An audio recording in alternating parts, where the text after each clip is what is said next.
అసలు దేవర పాత్రకు కేవలం తన అమ్మ పాత్రతో తప్పితే మరి ఏ పాత్రతో పొరపాటును కూడా కనీస అనుబంధాన్ని సృష్టించలేదంటే అతిశయోక్తి కాదు. అసలు ఒక టీవీ సీరియల్ లాగా ఒక సన్నివేశం తర్వాత ఇంకొక సన్నివేశం వస్తుంటది, పోతుంటది. ఎక్కడన్నా ఏమన్నా అనుభూతిని ఇస్తుందా అని ఎదురు చూస్తుంటే ఏం లేదు.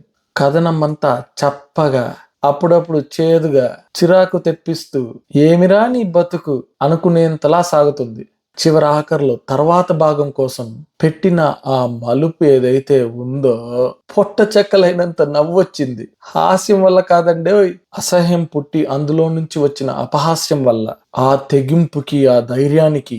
అదేంటి అపహాస్యం అన్నారు, తెగింపు ధైర్యం అంటున్నారు, ఏంటది అని అడిగితే అదేనండి, ఒక పులిని చూసి నక్క కాదు కుక్క వాత పెట్టుకుంటే అది ఆ కుక్కకి తెగింపు, కానీ మనకు అపహాస్యము. నచ్చితే వెంటనే సబ్స్క్రైబ్ చేయండి.